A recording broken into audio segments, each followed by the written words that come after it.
Yawwa, salamu alaikum.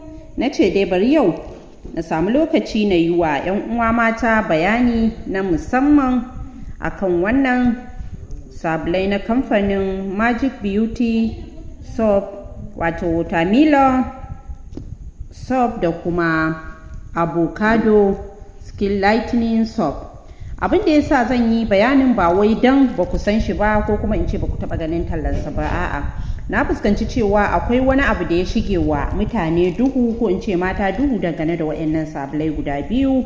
Kasancewar wayannan sabulai sun yi kama da sabulai normal gama gari waɗanda ba a yi su da kayayyakin haɗi na musamman ba, waɗanda aka saba siyarwa a kasuwa.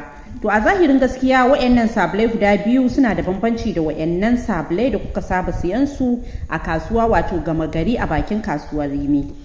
Su wayannan sabulai an yi su ne da 'ya'yan itatiyan na haƙiƙa. Wannan da aka kira shi watermelon, an yi shi ne da zallar ruwa na watermelon ɗin, da shi aka ƙirƙiri wannan sabulu, aka haɗa shi kuma aka yi gujewa yin amfani da chemical wanda zai cutar da fata. Haka zalika muka yi amfani da sinadarin vitamin E da sauran sinadarai waɗanda muka san cewa suna gyaran fata. Kawai abu ɗaya ne zai danganta su da wayancan da kuka saba gani a kasuwa suka kasance gama gari, har wasu suke tunanin cewa wayannan sabulai duk tafiyar su ɗaya da wayancan. Yanayin yanda muka yi musu yankan su da yanayin yanda muka yi packaging ɗin su, to wai mun yi ne don mu sauƙaƙa wa masu siyan su.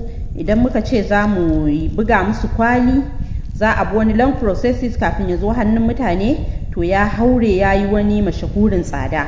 Sai muka ga cewa abu hanya mafi sauki wanda kowa zai iya mallakar wannan sabulai domin gyaran jikinsa. Kamar misali yanzu wannan da aka kira shi avocado, an yi shi ne da zallan ɗan itacen nan na avocado, wanda a Hausa ku saninsa da fiya. Ɗan itace ne wanda yake gyara fatar mutane, zai gyara miki skin, zai hana ta yawan bushewa, za ta yi haske, za ta yi sheki, za ta yi kyau. To wannan shine sinadarin da aka yi amfani da shi, da kuma sauran sinadarai irin su vitamin E da sauran sinadarai da suke gyaran fata. Don haka wayannan sabulai a zahirin gaskiya suna da bambanci da sabulai gama gari waɗanda ake siyarwa a kasuwa, waɗanda zaki ga wani ma idan kin yi wanka da shi yau, washe gari zaki ga reaction ya fito gaba ɗaya a jikinki, ya miki reaction, ya sa ki kuraje ko ya bata miki fata. Wannan sabulu cikin ikon Allah mun gwada, kuma mun ba wa kwastomomin mu sun gwada, wanda an samu wayannan sabulai suna kashe kuraje, pimples, suna cire tabo, suna ƙara hasken fata, suna gyara skin ta yi kyau, kuma ba